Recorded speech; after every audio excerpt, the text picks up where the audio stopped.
Do you have fully vacant units on your property that you have mothballed until next semester? If you do, I bet you've thought to yourself, we should list those on Airbnb for game day weekends or for parents visiting their kids. Maybe you're in a college town like Austin or Raleigh or Tallahassee, and your city has large festivals and not enough hotel rooms. You know you could lease those units on a nightly or a weekly basis. Providing short-term rentals on platforms like Airbnb can provide a great source of ancillary income. But it takes it takes a lot of organization. There's the additional setup of providing linens and coffee makers and all the little things that a short-term tenant will expect. Then there's the regulatory and tax issues that could require additional work. More importantly, there's the time and labor to market on all the multiple platforms, handle the reservations and cancellations, the cleaning, and then there's the bookkeeping. All of this turns into a big distraction from the main job at hand, which is operating and leasing your property. That's where Vector Travel comes in. These guys know the short-term rental industry and they know how to relieve all of those burdens from the property manager. And best of all, they've become experts in how to do that with student properties. They understand the complexity of mixing travelers with college students. They know it so well, they can quickly identify if a student property is not going to be a good fit for their program. So if you have vacant units, reach out to Vector Travel and have them do a free, no obligation assessment to determine if enrolling your vacant units in their program will be beneficial. Go to vectorstays.com/SHI.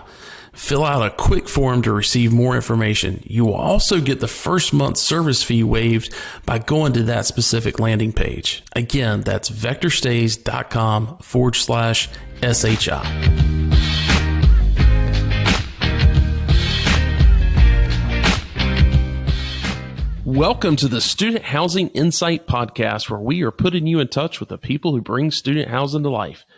I'm your host, Wesley Dees. Well, what's up, everyone? So as you heard in that opening ad spot, we've partnered with Vector Travel to offer our listeners a pretty sweet deal. But that deal, which is waiving the first month's listing fee, that really isn't the big deal. The big deal with Vector Travel is what they do for properties that have some vacancy and helping them recoup that revenue loss by putting them on the short-term rental markets like Airbnb. I used them this past year at a property that I oversee, and I could not be happier with both their service as well as the amount of additional income they were able to produce for the property. And I just wanted to, call a little extra attention to them in this episode because it's the middle of May. You're starting to get a clearer picture of how your occupancy is going to shake out this fall. If you've got that feeling, in your gut that you may not fill up this year and you may have some completely vacant units, get in touch with Vector now. Go to vectorstays.com/SHI and fill out that contact info to get the free assessment. If your property is at one of the Power 5 football schools, you definitely need to reach out because you will want Vector completely set up and ready to go by the end of August so they can start marketing the property for those game day weekends. I can't stress enough how important that is. I'm already having some discussions with them about some properties that and property owners that I'm advising right now, and basically saying, look, we can wait and see how things are going to shake out. You may get some additional leases in August, and if that happens, great. But there's no harm in going ahead and talking to Vector now and start looking at getting a plan together so that you can take advantage of those football weekends for sure. And even if you're not in a Power 5, there could be some additional benefit to you this fall as well for other events that you may have in your area. All right, let's get into this episode. I've got two interviews that I had recently that I wanted to share with you guys. One is with Rich Kelley from Student Housing Business Magazine about their upcoming Interface Conference coming up in July. I'll just tell you this. It is obvious that people want to get back to in-person events. Interface is on track to possibly being the largest attendance they've ever had. So make sure you stay tuned to the end of this episode to hear that interview and understand kind of what's in play for Interface. But in this first interview, it's actually from our Memo web series that we started earlier this year. By the way, that's still going on. You can go to our website and click on the events tab and get more info there. We have changed it up from a weekly meetup to a monthly meetup for May and June. I'm not sure what we're going to do with that come the fall. Of course, we're taking July and August off because everybody's too busy to worry about webinars in July and August. So make sure that you go to the website and get information on that. But anyway, this discussion for Memo is with Will Baker at Walker & Dunlop. Will has been an incredible resource in providing debt to student housing developers and owners over the past decade. He has literally seen this industry just blossom and turn into what it is today. And his company has really been an instrumental part of that. So, someone that's seen a lot of that from a finance standpoint, I really wanted to ask him on behalf of our audience, who are mostly property managers, site level managers, corporate level resource folks, regional managers. What are the operational things that Will has seen come up over his tenure that keeps a property from being financed or hurts a property in the underwriting process so the terms are not as good as they could have been? I really wanted to dig into that with them. And, I think you'll find this enlightening, especially if you are on the operation side and you're not heavily tuned into what's happening on the finance side of student housing. And even if maybe you're some of the folks in our audience who are owners and maybe you're heavily, into the into the finance side, I think it's good to hear what Will has to say, on this topic. So let's go ahead. Here's that interview. Again, Will Baker with Walker & Dunlop.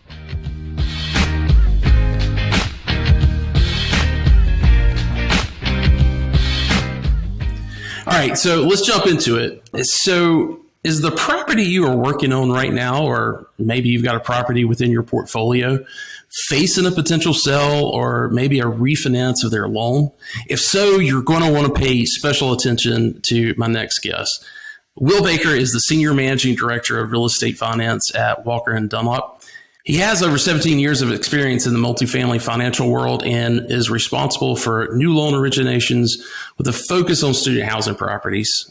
Will has originated over $7 billion in agency financing, including over $3 billion of student housing volume. He's also served as a consultant for 4 Point Student Housing Investments, which was recently acquired by Walker & Dunlop, making them one of the top teams in the world providing brokerage and financing solutions to owners of student housing. Will is the perfect guy for us to talk to today regarding financing in the student housing industry. Will, welcome to Memo, and thanks for joining us today. Thanks for having me, Wesley. It's great to be here.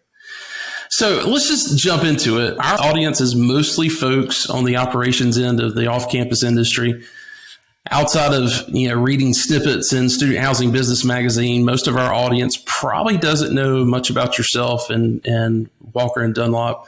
I know I hit on some of the high points in my introduction, but give them a little bit of a background on how you're involved in the student housing industry. Sure, absolutely. Yeah, I've been at Walker Dunlop now since March of 2002. So I got into production and sales side in 2004 and really sort of fell into student housing kind of by accident. I was at the time just trying to find any business I could on the production side in student housing back in 2006. It was a pretty small, niche product at the time with a lot of mom and pop owners and quite frankly, less competition on the lending side. So it seemed attractive to me as a 20-something trying to find business. So got into it. Yeah. Went to conferences, which were obviously a lot smaller at the time than they were now. And, met some of the guys that were young up and comers in the space, like Wes Rogers, who've obviously stayed in the space and become some of the largest players in the space. So clearly student housing has become an institutional asset class now with foreign capital flooding into it, and it's just exploded. So it's been fun being a part of it as long as I have. And really, Walker Dunlop got into it, I'd say before I even started, really kind of in the late 90s, doing a lot of student housing in the Midwest and Ithaca, New York, and just a few one-offs here and there, whenever you could find them. And really developed an expertise in student housing. We've now become the largest agency student housing lender over the past 5 years. I think the company's done a little over $7 billion in student housing in the last 5 years. So it's a product type we understand now and have developed a bit of a specialty and expertise within it. Now, you're based in Birmingham, is that correct? I'm based in Birmingham now. Yeah, I started in Bethesda, where our headquarters is. When I started, we had 60 employees in one office in Bethesda, Maryland, and we now have over 45 offices, over 1,000 employees, and offer about every capital source you can. So we got a lot bigger. In 2008 and 2010, we went public. 2012, we acquired CW Capital and doubled the size of the company, and then we've continued to grow dramatically since 2012. I moved from DC back to Birmingham, where I'm from originally, about 5 years ago. Gotcha. So, the reason I reached out and asked if you could be a part of our memo web series is, the pandemic delayed a lot of potential transactions over the past year, be it, properties trading, refinancing, moving from construction to permanent financing. So logic would say the floodgates are about to open, and we are probably going to see a lot of movement with financing over the next 9 to 12 months. I know you guys have, even through the pandemic, we're still very busy. But many of the site managers who are part of our audience, have mentioned that their owners are looking to refi in the coming months. So I thought it would be good to bring someone with your experience and just ask this simple question. What kind of mistakes do you see site managers and operating companies? What kind of mistakes do you see them make that end up having a negative impact on the underwriting process or even delay a closing? Sure. And let me first preface my comments with all the lenders like Walker & Dunlop or Wells Fargo or Berkadia, whoever it is. As you know, there's always the underwriting team and then the production team. I'm on the production team and sales team, so I'm go. Let's figure out a way to get this deal done. My underwriting team has a little bit of a pushback, and their job is to identify any and all risk associated with every loan financing opportunity we have, whether that be market risk, whether that be property risk, if they see any issues at the property, whether it's this, with the tenants, with the management staff, with new supply in the area. So there's any number of risks that the underwriters can identify, and a lot of that is identified on their site visit. Site visit is just so critical. It's so important that the manager be prepared with all the information, with the questionnaire that our underwriter sends to him or her. I think the biggest mistake often we see is managers that just don't know the comp set, don't know the market that well. You'd be shocked how many property managers I've sat down with in their office and said, all right, I see we're sitting here at 94% occupancy today. How are your comps doing? And who are your comps, by the way? And a surprisingly large percentage say, I'm not really sure who they are. Maybe that one down the street, I don't really know. So that's a glaring red flag for us on the lending side, that the on-site staff maybe has their eye off the ball. They don't know how their own rents compare to the main competitors down the street. So I think, number one, know who your main top 3 or 4 comps are, know where their occupancy is, know where their pre-leasing is, know how to sell this asset versus the other comp set. And just, I think, enforcing the rules. I mean, it's whether that be a pet policy, whether it be the smoking policy. Crime is a big thing that we look at closely on the underwriting side. So just being sure it's a safe, clean, well-organized property, because it has a big impact when we're doing our site visits, because we go through 10% of the occupied units and all the vacant units. Like to see any down units, know why they're down. Any major repair items, make sure they're hopefully addressed or being addressed by the time the underwriter and the appraiser, get there to value the property. We often try to disturb the tenants as small as as little as possible. So we try to have the engineer, the appraiser, and our underwriter there on the same day when we're knocking on doors to go through the units, so we're not disturbing your tenants. But that's an important day. If you got all 3 of those parties lined up in one day to see this property, it needs to show well. You got the appraiser who's putting a value on this property, so we need to make sure he or she has what they need and everything is looking organized, clean, and in order on that day. And outside of that specific day or a couple of days of the site inspection, kind of walk us through a little bit, what happens after that to the point that, and I think it'd probably be good for our audience to understand kind of the process that, that an owner goes through of getting the term sheet and getting to the point that they're closing. Can you kind of just walk us through a little bit of that? Yeah, I'll take a step back. Once someone comes to us and asks for a loan, we ask typically for the rent roll, the trailing 12-month operating statement broken out on a month-by-month basis, so we can see any fluctuations in rent collections. We can see any unusual spikes in any expenses, and we see the trailing 3 years of operating statement. So our team goes through all those, then we make projections on a go-forward basis, what we think with the current in-place cash collections versus the new, in trending expenses, whether it's the admin, advertising, payroll, et cetera, insurance, trending that up, figuring out what the reassessment is going to be on the taxes on a go-forward basis. So we're making assumptions on the expenses. Send that in to Fannie Mae or Freddie Mac, whoever the lender is. We get approved terms, send an application, get that back. Once we have a signed application in hand, we send to our borrowers a checklist, and it's got about 35 items on there. A lot of them are property related, whether that be the whole payroll staff, what all everyone's getting paid, and all what are the rules and regulations of the property, and it's the comps and that kind of thing. So there's an extensive list that our teams work on. Some are from more borrower focused on the org chart and who actually owns and controls the property. Some are property management focused. Some are asset focused. So we just got to get all those things in. We do send a checklist with a lot of questions to the on-site property managers before we arrive. Once we get that, we almost always have follow-up questions. So to the extent we can have any direct relationship or email correspondence with an on-site manager, that's always helpful because it makes our job a lot easier, so we can get questions answered quickly to move it through the process. And so our underwriter needs to gather all this information, put it together in one big narrative, and then send it to loan committee for a loan. Gotcha. So let me ask you this. Between tier 1 and tier 2, tier 3 universities and those off-campus assets, is there anything different that you guys are looking at, based on the enrollment of the school or the type of institution?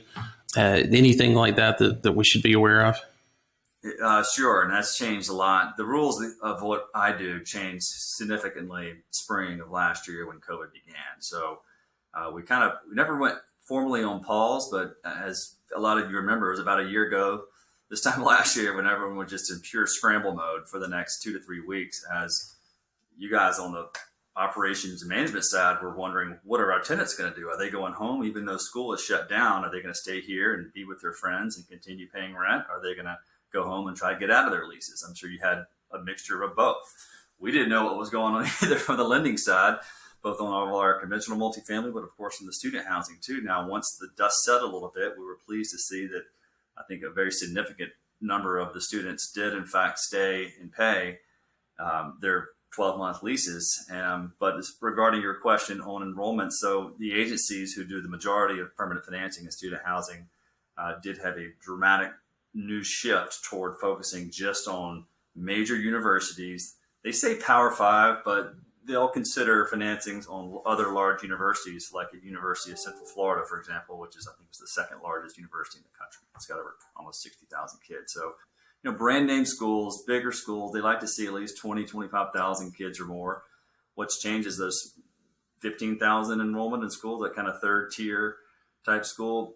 There's not an agency fit for right now. There are some potential lending sources, whether that be Lifeco or CMBS, one of the Wall Street lenders. There's other sources of capital and sources of debt you can look for, but Fannie and Freddie are not going to finance those third tier type schools with the small enrollments. Didn't do it last year, and I don't think they'll do it at any point this year either. Gotcha. Just wondering, and I didn't prep you for this question, so feel free to say you just don't know, but looking at some of the past relief bills that have come out, specifically the one in December that I think it was, I may be wrong on this number, I think it was close to $1.5 billion in loan forgiveness for HBCUs.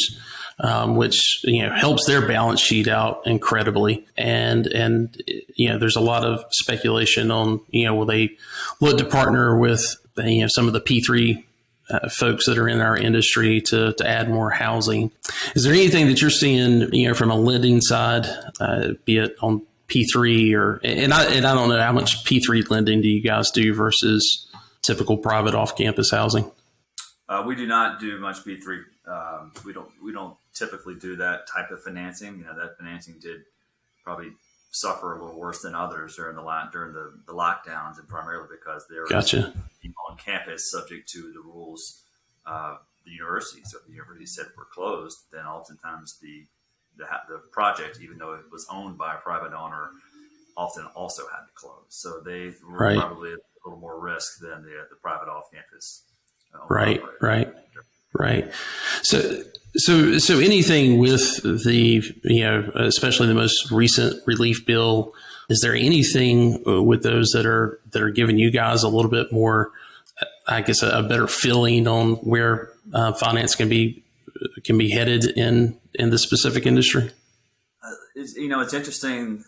I was just discussing this morning. There is some student forgiveness provisions being discussed right now, and some within the bill, and I think that is going to become a bigger topic on Capitol Hill over the coming months on student forgiveness. I know if something like that happens, it'd be interesting to see what ramifications that has on the student housing industry, because that is to the bit, because there's over $1 trillion of outstanding student loans right now. And so that's, look, student affordability of housing is a big issue for us right now. There's a lack of affordable housing right now. A lot of the new supply is catering to of course, the more expensive type units. And so we've got to figure out some way to incentivize people to set aside beds to a more affordable level. This is something that it's an ongoing discussion that I've had with the agencies. It's something that I know they'd like to address. It's difficult to create new products in their world, but it's something they've identified as a need. They get it. They know there's, not every student housing property has a rooftop pool and a big movie theater up top and a jumbotron. There's a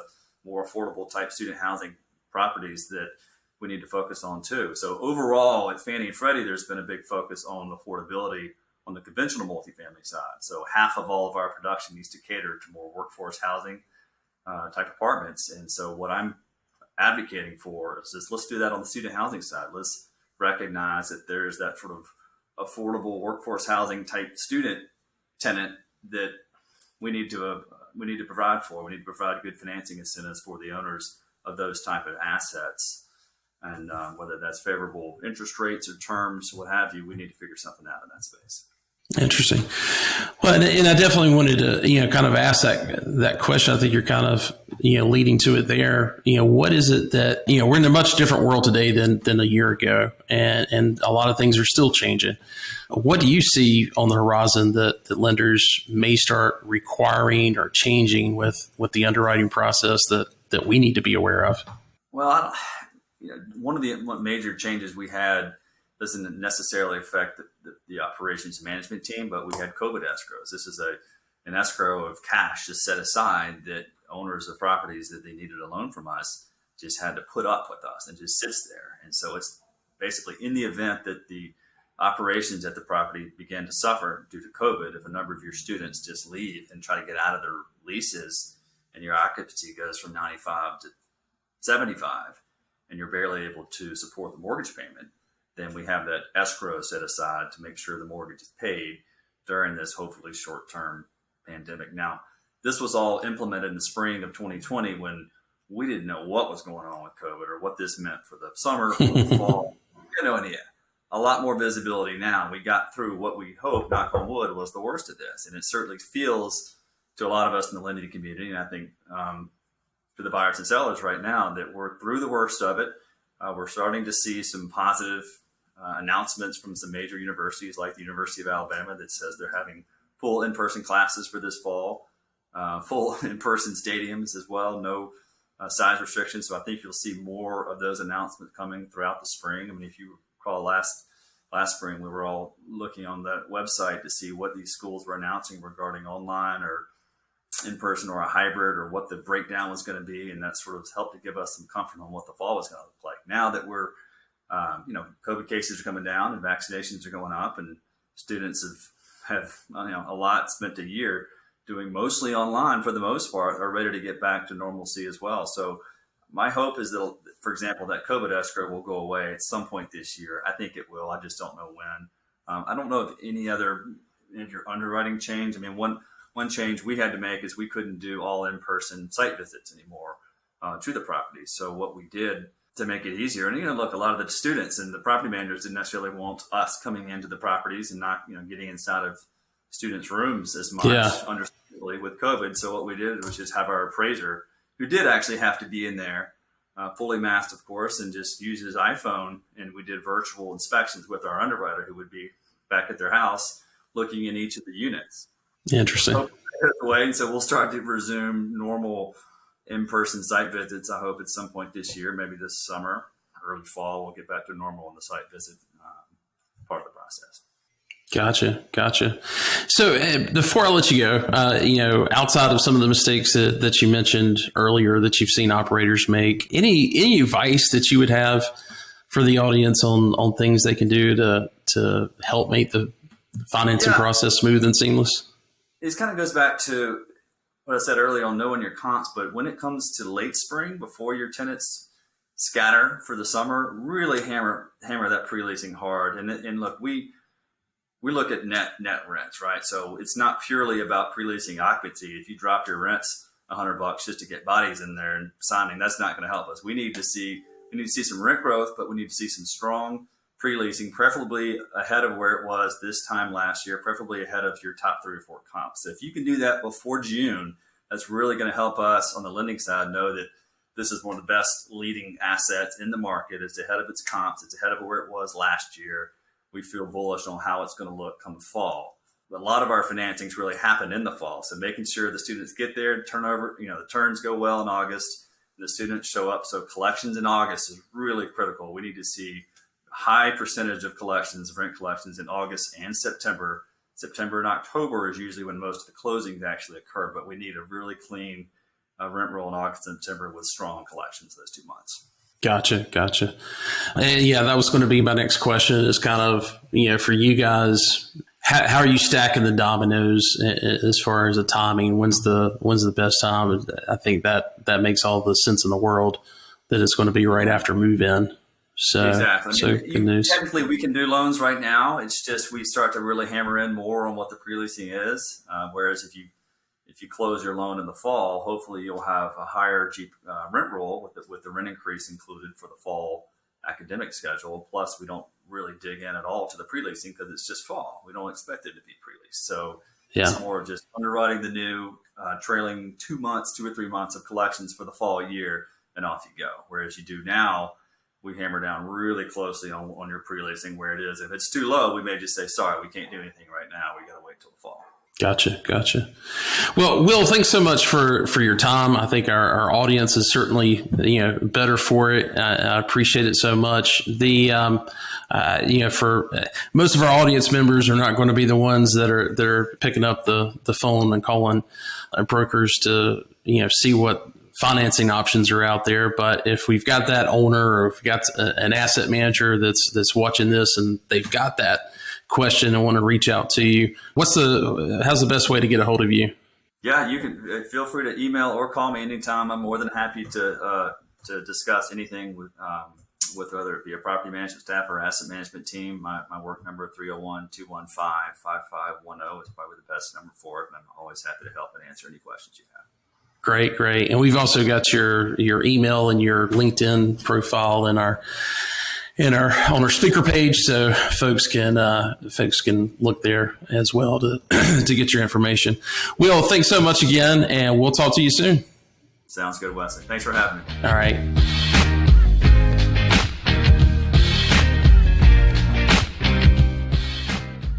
Well, folks, I hope you got a lot out of that. Again, big thanks to Will for giving his time. And if you are listening to this and you reach out to Will for financing services, make sure you tell him that you heard about him here at Student Housing Insight.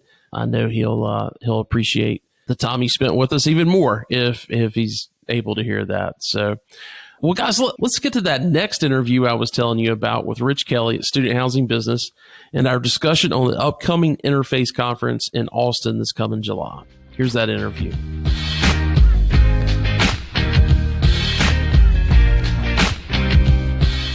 Well, guys, it is, I don't know that I can necessarily say it's that time of the year again, because we're typically having this conversation in February, March timeframe. But as with all things with 2020, there's still a ripple effect going on in 2021. But the premier event that happens every year in our industry is Interface Student Housing Conference that's put on by France Media and Interface Conferences based out of Atlanta. And 2020 put a damper on things with that industry, with all industry events for 2020. And a lot of us had to pivot and go to virtual, which I don't think any of us really liked. But it's what Interface, and as well as in combination with NMHC, did with their annual student housing conferences in 2020. But as of now, everything is back on, and we're not going to be doing it in April right before the Masters like we've typically done in the past.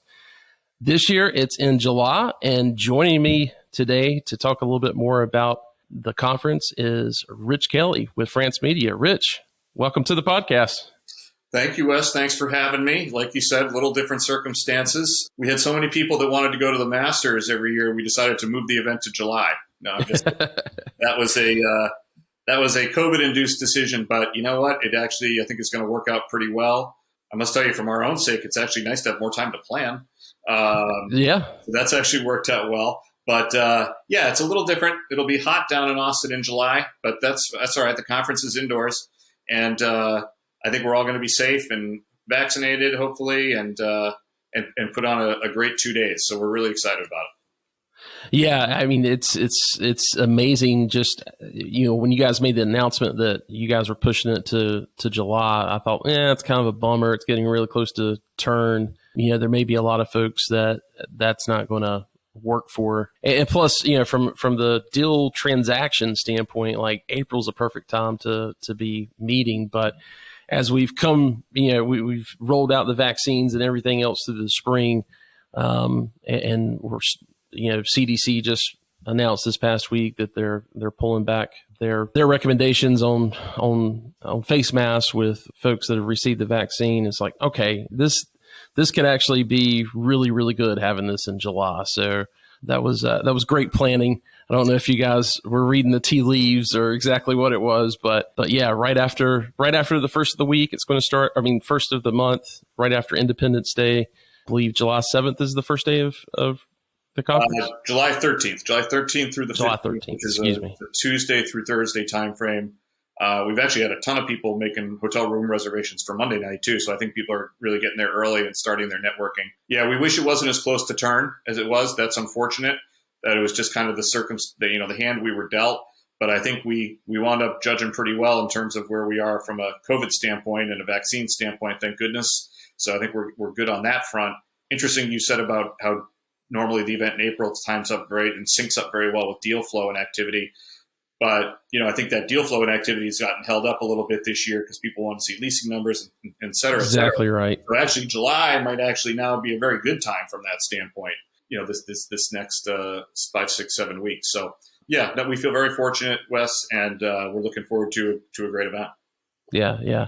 No, you're exactly right about that. Everybody is, I'm involved with a couple of deals myself, and yeah, lenders are really wanting to see what's happening. Even if they're seeing good year-over-year leasing trends, they're saying, yeah, but last year was an anomaly. Like, I don't know that we can really look at that. So yeah, I think you're exactly right with that. Do you think in the future it's going to go back to April, or do you think this is something you might stick with? No, we're going to go back to the April, May timeframe moving forward. Gotcha. Well, again, and it starts on June, July. I'm going to get the date messed up again. July 13th or 17th? 13th, yep. Why do I so it's the 13th through the 17th? 13th through the 15th. 13th through the 15th. Okay, perfect.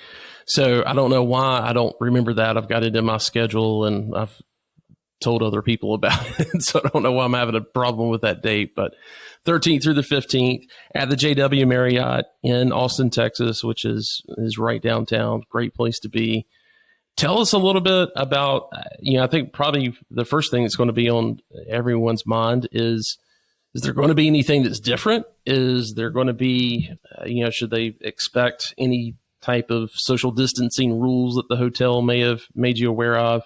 Obviously, Texas has been pretty open about restrictions or relaxing restrictions, but that doesn't necessarily mean that the hotel's going to be. So, kind of give us that. What do you think the atmosphere is going to be like, and what are you guys anything abnormal in the schedule from previous years that we can expect?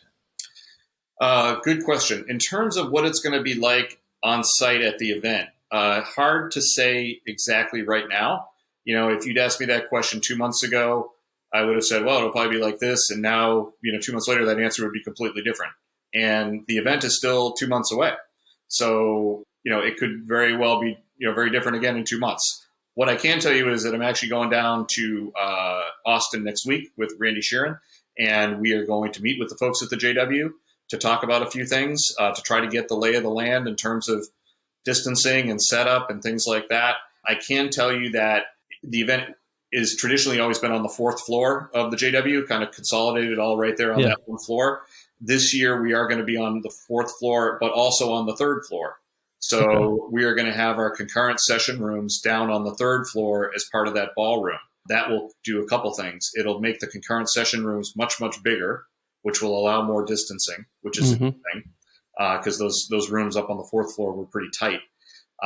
It will also allow us to use the full ballroom on the fourth floor, which will also, again, allow for more distancing. And then it also, by getting people down to the third floor, we're going to put a networking lounge down there, because the networking lounge we've always had on the fourth floor, we're going to continue to do that through our friends at University Furnishings, who were gracious enough to help us set that up. But we're going to make it more distance, right? We're going to spread it out a little bit more. But for anything we're losing in terms of number of seats or number of tables or number of chairs, we're going to offset or probably add to it, because we're also going to have a networking lounge on the third floor.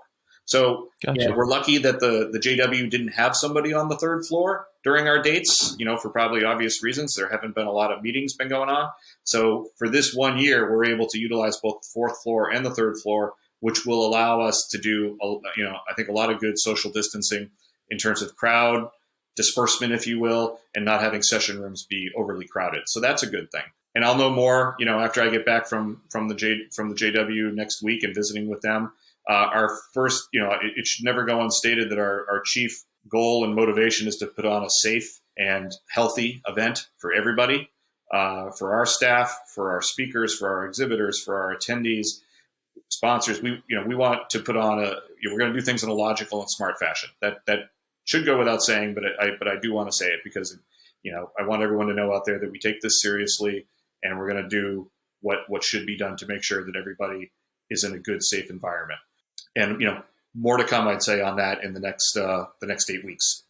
Yeah. I think important thing is making sure that, if someone's interested in going and hasn't registered yet, or if they're even registered, make sure that they're getting the emails from you guys. And I know they can sign up for that at the website if they're not getting it already, which if someone's wanting to register today, let's just go ahead and talk about that really quick. Is it just going to studenthousingbusiness.com the best place for them to go to, or?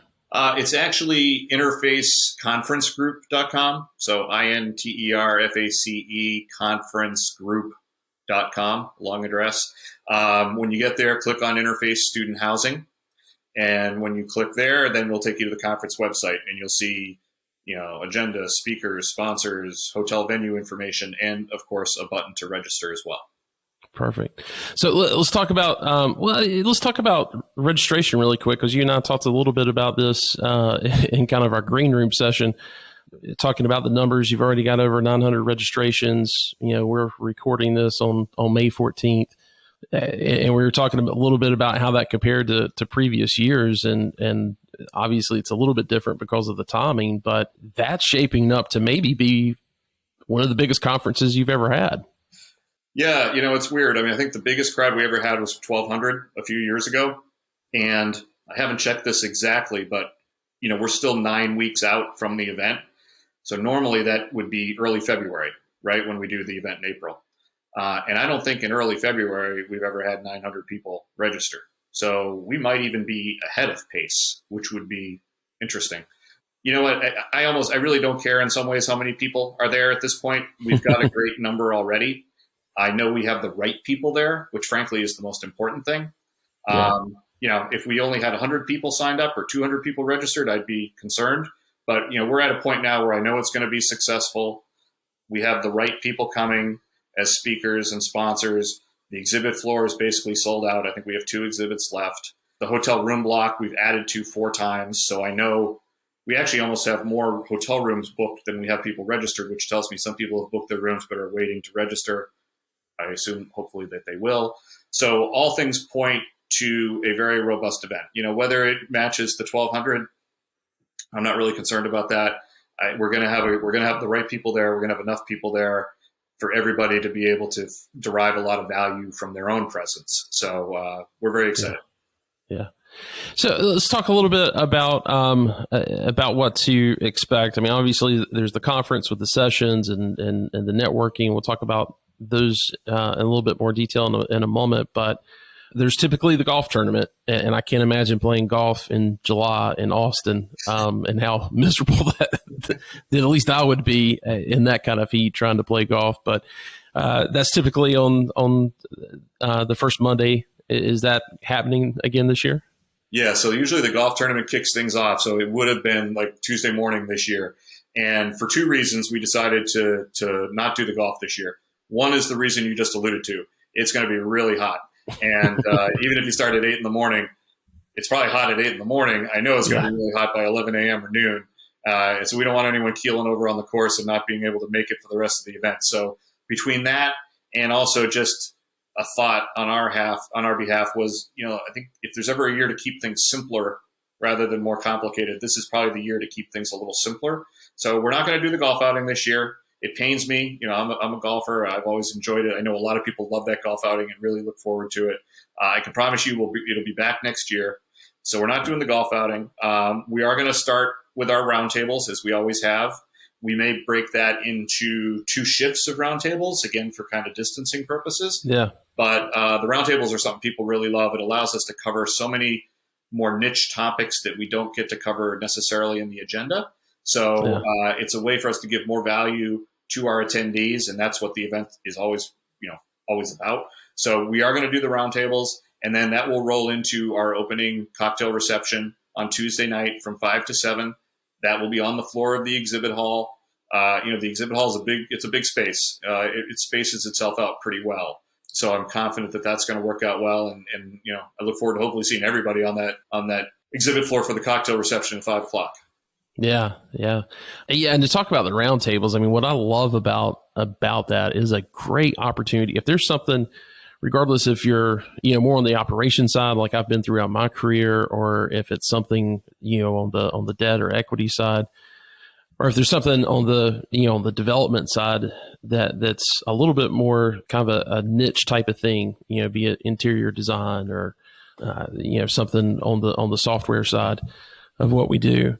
That is a fantastic place to sit down with a group of people. There's typically, 2 or 3 folks that are the expert in whatever that topic is, and really kind of dig into tell them the problems that you're having with, whatever solutions you've been using or been trying to find, as well as, just really getting a good education on those particular topics. It's been very beneficial for me in the past few years that I've attended and been a part of those. So, certainly hope people will not discount that and think that it's just kind of a buffer thing. There's some real answers being sought out during those roundtable discussions. Exhibit hall, I know, we've got a lot of the folks on the supply side that listen to the podcast. Typically the booths in the exhibit hall sell out really quick. Anything left, or is that all sold out at this point? I think we have 2 booths left, and by the time you send out this podcast, it's probably be gone. Listen, people haven't had a lot of ways to get in front of other people for the last year and 3 months. They haven't been able to go to trade shows or conferences. They haven't really been able to travel around and do sales calls by and large, maybe a little bit more of that as of late. So, our event is a chance to get out in front of them and re-engage with people and show them what you do and remind them who you are and how you can benefit them. So the support for the exhibit hall has been very robust. Oh, great. So let's talk a little bit about the sessions. I know we talked a little bit about, what you were planning out. There's still some sessions that, you're given you're given some time on, just because, man, the headlines are constantly changing. And I think, the one good thing about Interface is you guys have always put some sessions on the schedule that were very timely. So I know that's going to probably play out very well for folks that are attending. But what you've got in place right now, anything specific you want to talk to our audience about? Well, we're thrilled that Bill Bayless is going to be our keynote speaker on Wednesday morning. Nobody sets the tone in a better way than Bill does. And I think he'll give a very good reflection of, where the industry is at that point in time on July 13th, both off campus and on campus. You're right, Wes. We do try to be timely. There are a lot of conferences that plan out their agenda 6 months ahead of time. And while I admire their planning, I think sometimes, that's not the wisest course of action, because a lot of things can change over that time. So I've been keeping my eye on what's been going on this spring semester on campus and at off-campus properties. What's been going on the investment front, what's been going on the development front, and what's going to happen next fall, where it seems, fortunately, most schools are going to be open and things are returning hopefully to normal. So all that will be factored in as we put together the agenda. We will have our usual mix of, investment, development, and finance oriented sessions. We'll have certainly leasing management and operations sessions, some architecture, some design, some technology, and then, other things that have been very topical, whether it's, diversity, equity, and inclusion,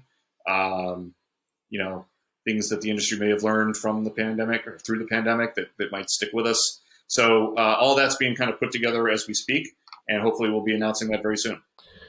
Well, great. So a couple other things as it relates to the hotel. I got an email earlier this week that the room block had been expanded.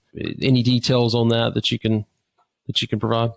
Yeah, it's one, I guess, if there are any positives to take from all that's gone on, it's that, we're not in April, which is more of a peak time in Austin. We're in July, and there aren't a lot of other big events, I guess, going on around that time. So we've been able to keep adding more rooms to the block, whereas in years past, we've had to, had people go and stay in nearby hotels. So I think, there's going to be room for everybody at the JW. The room rate is, I think it's half of what it was in 2019. So it's very, very affordable. So, that's one of the good things that's come out of this, I guess. Unfortunately, I can't promise that for next year, but, enjoy it while it lasts this year. Yeah. Let's talk about Innovator Awards. You guys are taking submissions. Well, I guess you're probably through that process at this point or getting close to it. It just, the deadline, I think, was last Friday. Gotcha. Randy tells me we have a record-setting number of submissions, which we were pleasantly surprised by. We didn't know, what the impact of last year might have been on that. We didn't really know what to expect. But yeah, a record-setting number of submissions and entries. Judging invites are going out very soon. And, the Innovators should be a blast. Should be a lot of fun. That'll be on the Wednesday night. We also have on a special thing happening on Wednesday that was, supposed to happen back in 2020, but we're going to be awarding our first ever Lifetime Achievement Award, Student Housing Business Lifetime Achievement Award, to Mr. Tom Trubiana of Graystar, formerly EDR and formerly Allen & O'Hara. Tom will be there to accept on site, which we're thrilled about. And, we got a couple neat tricks up our sleeves in that regard. So that's going to be a fun moment. And other than that, it's going to be, getting back to kind of what your previous question, it's going to be hopefully a very similar experience to what it's been other years. It's going to be a lot of great content on Wednesday and also a lot of really good sessions on Thursday. So don't leave early. Make sure that you're sticking around. And then a lot of great networking time. And I know that, people are anxious to see each other, and hopefully they'll be doing that in private meetings and on our exhibit floor and in our networking lounge. Well, I am super excited about getting back to see everybody. The speaker lineup is pretty astounding, and I looking forward to seeing some of the new faces there as well. Like I said earlier, this is really the premier event in our industry.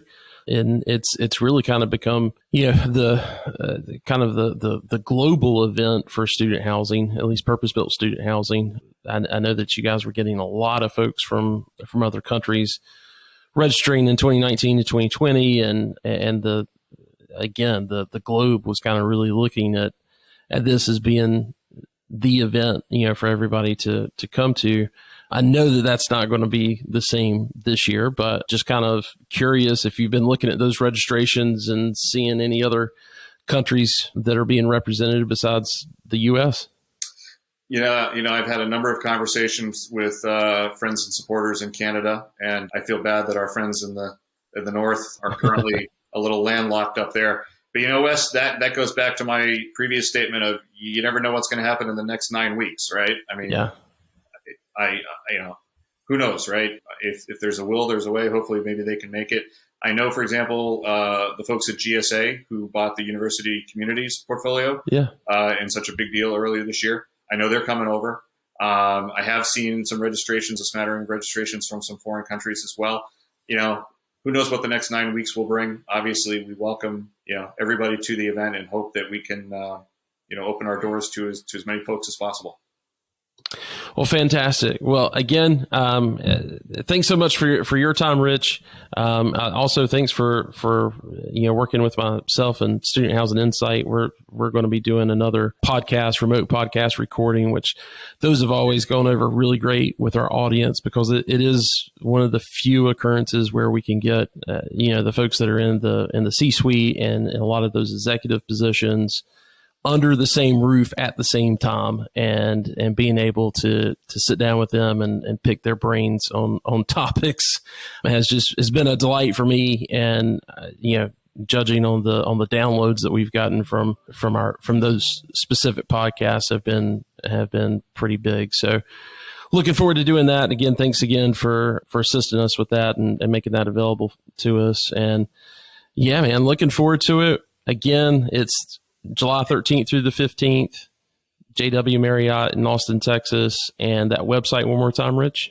Interfaceconferencegroup.com. Perfect. Thanks so much. Hey, thank you, Wes. And before we go, keep up the great work with Student Housing Insight. You do a lot of very good work and service to this industry, and I know it's appreciated. What you did last year, assembling those podcasts with the college and university folks, that was, how timely was that, right? I can only imagine how difficult it must have been to get all those people together. So keep up the great work, and you do a lot of good for the industry. I appreciate it so much. And quite honestly, the same thing back to you and your team. This industry would be very, very, very fragmented if it wasn't for folks like you guys that are trying to bring everybody together and give us platforms, not just like the conference, but the magazine as well. And love working with you guys. So thanks so much. You're nice to say that. Thanks, Wes. Have a great weekend. You too.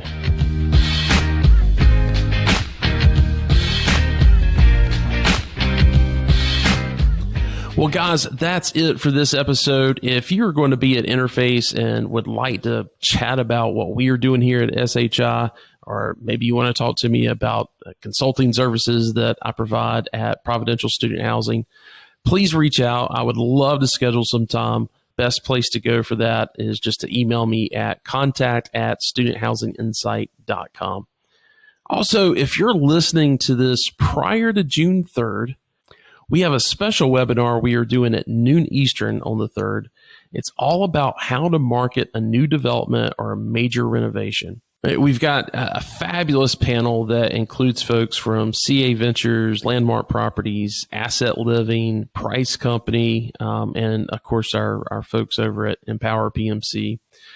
Additionally, we're going to be reviewing a report that Euphorus has put together. And if you haven't heard of Euphorus before, they are one of our sponsors.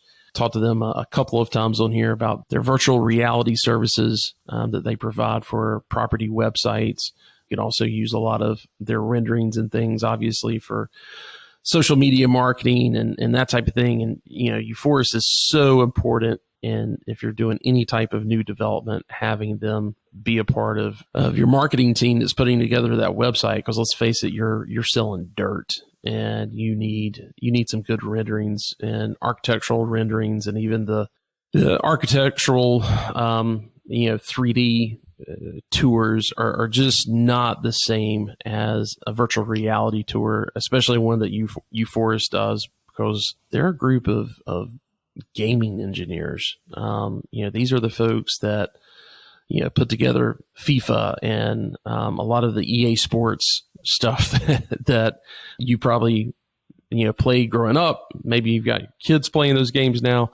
Those are the type of folks that work at UForest. But anyway, they are going to be releasing a report at that webinar that they put together after surveying over 200 students on what they want to see on a property's website before making a decision to lease on lawn. It's some really invaluable information. Anybody that registers for that is going to get a free report, or get the free report from UForest. So make sure that you register for that. You can find out more information on our website at studenthousinginsight.com, and just click on the events tab and you'll see the event there. It is outside of our typical memo webinar series, so it's going to be something that we're doing on Zoom. And yeah, looking forward to doing that, and hope you guys will join. Well, guys, that does it for this episode. Thanks so much for listening. And if you found this helpful, please go out and share it with your colleagues. Tell them about the podcast. Tell them about the website and the Student Housing Insight community that we have on our website as well. That goes a long way into, just growing that community and understanding more of what it is that the student housing professionals are needing from an organization like ourselves. So please go out and share, tell everybody about it. Thanks so much, and we'll see you soon.